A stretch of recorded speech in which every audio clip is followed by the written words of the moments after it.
Hello friends, आज मैं आपको बताऊंगा ऑक्सीटेट्रासाइक्लिन एंटीबायोटिक और एंड्रोफ्लोक्सासिन एंटीबायोटिक दोनों एंटीबायोटिक के बारे में कि ये दोनों एंटीबायोटिक आप अपने पशुओं में एक साथ लगा सकते हैं या नहीं लगा सकते, या जहाँ पर यदि आपको ऑक्सीटेट्रासाइक्लिन एंटीबायोटिक की ज़रूरत होती है वहाँ पर यदि आप एंड्रोफ्लोक्सासिन लगा सकते हैं या नहीं लगा सकते, यदि आपके पास उपलब्ध नहीं है तो दोनों एंटीबायोटिक के बारे में, दोनों प्रेगनेंसी सेफ हैं या नहीं, कितनी डोज आप अपने पशु को देनी चाहिए, किस स्थिति के दौरान यदि आप अपने पशुओं को ये एंटीबायोटिक नहीं लगानी चाहिए, यानी डिटेल से बताऊंगा।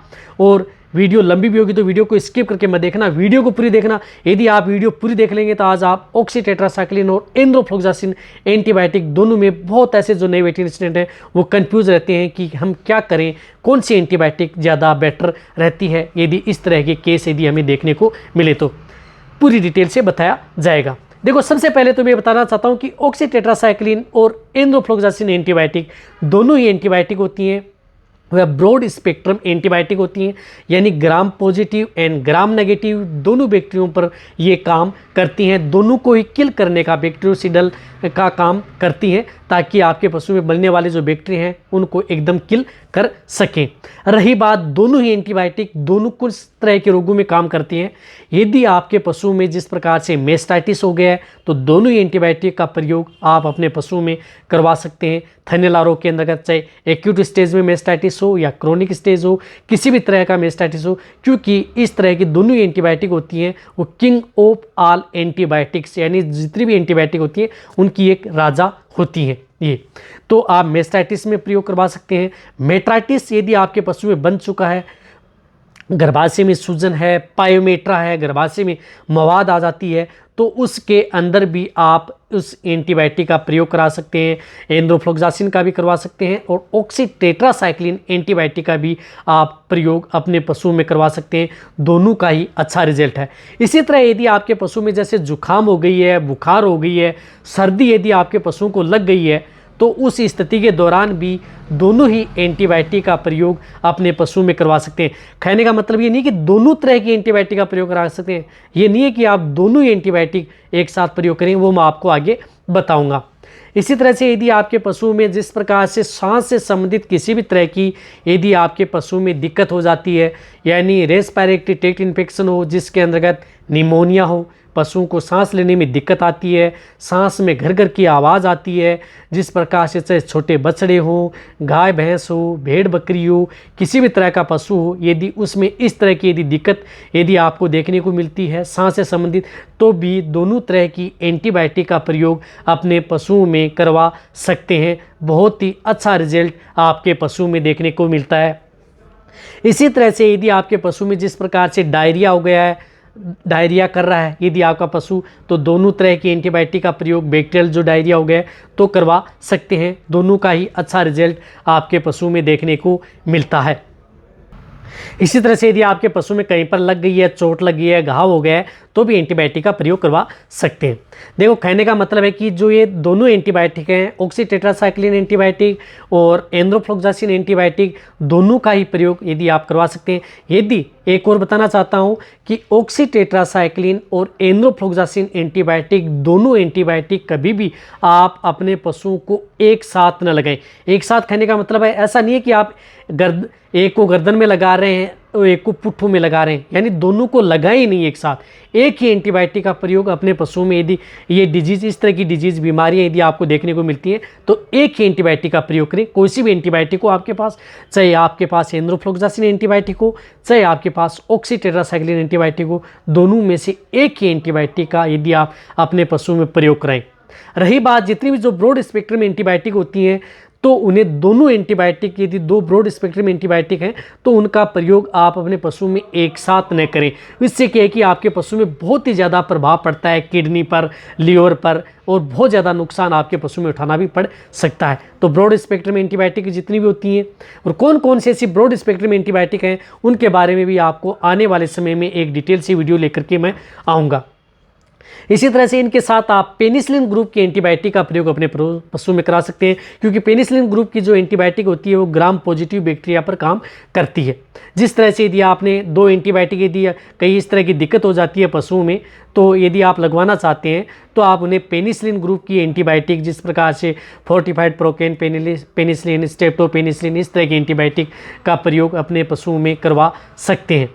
ये बात। और एक और बताना चाहता हूँ कि जो ऑक्सीटेट्रासाइक्लिन एंटीबायोटिक होती है या एंड्रोफ्लोक्सासिन एंटीबायोटिक होती है, आपने देखा होगा कि ऑक्सीटेट्रासाइक्लिन एंटीबायोटिक है वो प्रेग्नेंट पशु को नहीं लगा सकते, यानी प्रेगनेंसी सेफ नहीं होती है जहाँ तक है। हालांकि कई यूज़ में भी लेते हैं, लेकिन इसकी डोज ज़्यादा मात्रा में नहीं दी जाती वैसे। और ऑक्सीटेट्रासाइक्लिन एंटीबायोटिक क्या करती है कि ज़्यादा आपका पशुओं में इरिटेशन पैदा करती है, ज़्यादा तेलीय पदार्थ होता है, तो इससे आपके पशु को ज़्यादा जलन होती है।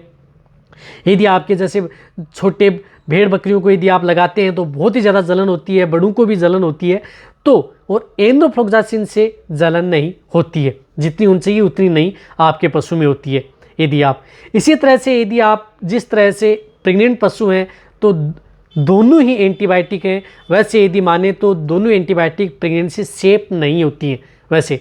लेकिन इसकी हालांकि इतना बताया नहीं गया कि ये दोनों सेफ हैं या नहीं, लेकिन यदि डिटेल से जाएं तो इनकी यदि मात्रा यदि ज़्यादा दिन तक यदि लंबे समय तक हम प्रयोग नहीं कर सकते। ऑक्सीटेट्रासाइक्लिन को बिल्कुल भी प्रयोग नहीं कर सकते प्रेग्नेंट पशु में, लेकिन एंड्रोफ्लोक्सासिन को तो ऐसा है कि प्रेग्नेंट पशु को लगाया जाता है, लेकिन लंबे समय तक नहीं लगा सकते। लेकिन वैसे यदि कहें तो दोनों ही एंटीबायोटिक होती हैं, वो प्रेग्नेंट पशु को न लगाएं, यदि आपको ये ध्यान रखना है तो। जैसे लॉन्ग एक्टिव एंटीबायोटिक होती है, एंड्रोफ्लोक्सासिन हो या ऑक्सीटेट्रासाइक्लिन एंटीबायोटिक हो, वो कई बार प्रेग्नेंट पशु को लगा दी जाती हैं। लेकिन फिर भी आप अपने जितने भी जो प्रेग्नेंट पशु हैं उनको इस तरह की एंटीबायोटिक न लगाएं। तो आप यदि आप उन पशुओं को सेफ रखना चाहते हैं, कई बार ऐसा नहीं है कि सभी पशु में इस तरह की दिक्कत हो जाती है, कई बार पशु में दिक्कत हो जाती है। अब अच्छी तरह समझ गए होंगे। रही बात जैसे यदि आपका पशु कई दिनों से बीमार है, एनोरेक्सिया के कारण कई लंबे समय से यदि आपका पशु बीमार चल रहा है, तो उस स्थिति के दौरान आप एंड्रोफ्लोक्सासिन एंटीबायोटिक का प्रयोग न करें। यदि आपका पशु लंबे समय से यदि भूख नहीं लग रही है, कुछ भी नहीं खा रहा है, तो इस बात का आपको जरूर ध्यान रखना है। रही बात जो छोटे बछड़े हैं, उनमें तो आप एंड्रोफ्लोक्सासिन एंटीबायोटिक का प्रयोग यदि कुछ भी नहीं खाया है 1 दिन से या 2 दिन से, तो भी न लगाएं, वरना उसके भी कई साइड इफेक्ट आपके पशु में देखने को मिलते हैं। रही बात एंड्रोफ्लोक्सासिन एंटीबायोटिक के भी कई इस तरह के सिम्टम्स हैं।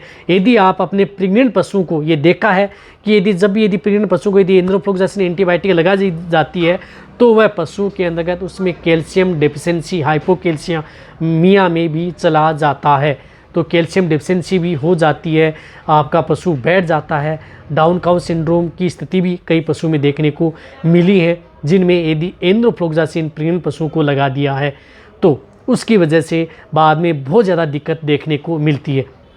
तो आप जहाँ तक हो सकता है, यदि आपका पशु जिस प्रकार से मिल्क फीवर है, या यदि आपका पशु बैठ गया है, खड़ा नहीं हो पाता है, तो उस स्थिति के दौरान भी आप एंड्रोफ्लोक्सासिन एंटीबायोटिक का प्रयोग अपने पशुओं में न करवाएं। जितने भी जो वेटरनरी स्टूडेंट इस बात को देख रहे हैं, तभी तो कहता हूं कि मेरी वीडियो होती है वो बहुत ही गहराई से सही और सटीक जानकारी लेकर के आती है। वीडियो को स्किप करके देखते हैं, बार बार आप क्वेश्चन करते हैं कि इसमें ये लगाना चाहिए नहीं चाहिए, पूरी डिटेल से मैं आपको किसी भी एंटीबायोटिक हो चाहे इंजेक्शन बताने की कोशिश करता हूँ। इसी तरह से इनकी डोज यदि बताऊं तो इसको आप 3 ml पर 40 kg बॉडी वेट इंट्रामस्कुलर तक आप इनका प्रयोग कर सकते हैं। इंट्राविनस भी आप इनका प्रयोग कर सकते हैं, सबकट भी आप इनका प्रयोग करवा सकते हैं, यानी इंट्रामस्कुलर इंट्राविनस। जिस प्रकार से एंड्रोफ्लोक्सासिन में जिस प्रकार से 10% के अंदर एंड्रोडेक आती है, इसी तरह से बहुत सी कंपनियों को आता है एंड्रोफ्लोक्सासिन। जिस प्रकार से ऑक्सीटेट्रासाइक्लिन है, जोइटिस की है या जेनेक्स की में होगी है, जोइटिस की है या किसकी है, जाइडस की है जो जेनेक्स में कन्वर्ट हो गई है, ये ऑक्सीटेट्रासाइक्लिन आती है। इसी तरह से इनकी लॉन्ग एक्टिव भी आती है, जिस प्रकार से बायरोसिन 1 शॉट आता है। इसी तरह से ऑक्सीटेट्रासाइक्लिन का ऑक्सीटेट्रासाइक्लिन एलए भी आता है, जोइटिस का। ये इस तरह से जो इन सभी पर यदि डिटेल से जाना है तो लॉन्ग एक्टिव और नॉर्मल एंटीबायोटिक है, उनके ऊपर मेरे चैनल पर एक डिटेल से वीडियो बनी हुई है, वो भी आप जाकर के देख सकते हैं। सभी अलग अलग ब्रांड आते हैं, ऑक्सी टेट्रासाइक्लिन और एंड्रोफ्लोक्सासिन। अब आज अच्छी तरह से समझ गए होंगे कि ये दोनों एंटीबायोटिक आपके पशु में क्या काम करती है, कितनी डोज आप अपने पशु को लगाना चाहिए। यदि वैसे मानो तो इनकी डोज यदि आप 1 ml से लेकर के 20 kg से 30 kg पर बॉडी वेट भी आप अपने पशुओं को लगा सकते हैं। इसकी डोज घटाई या बढ़ाई जा सकती है। लार्ज एनिमल्स के अंतर्गत इसकी डोज 20 ml से लेकर के 30 ml तक भी दी जाती है। दोनों ही एंटीबायोटिक की डोज है। और कई इस तरह की दिक्कत हो जाती है जिनमें आपके पशु में जिस प्रकार से अफारा आ गया है, तो उस स्थिति के दौरान इंट्रारुमिनल भी जो ऑक्सी टेट्रासाइक्लिन एंटीबायोटिक है बैक्टीरियल यदि हो जाता है तो भी छोड़ी जाती है। देखो, जहाँ तक हो सकता है मैंने दोनों एंटीबायोटिक के बारे में आपको सही और सटीक जानकारी देने की कोशिश की है, ताकि आपको अच्छी तरह से समझ में आ जाए कि दोनों एंटीबायोटिक पशु में क्या क्या काम करती है। यदि आपको ये मेरी वीडियो अच्छी लगी है तो उनसे जाकर आप कमेंट में लिखिए, मेरी वीडियो को अपने दोस्तों के साथ और मेरे जितने वेटरनरी स्टूडेंट हैं उनके साथ आप इस वीडियो को जितना हो सके शेयर करें। मेरी वीडियो को आप लाइक करें, आपके लाइक से मेरे को मोटिवेशन मिलता है। यदि आपने अभी भी चैनल को सब्सक्राइब नहीं किया तो सब्सक्राइब कर ले, उस जो लाल वाला बटन आपको दिख रहा है। और इसी तरह से आप मेरी वीडियो देखते रहें, इसी तरह से आप मेरे को प्यार देते रहें। थैंक्स, धन्यवाद।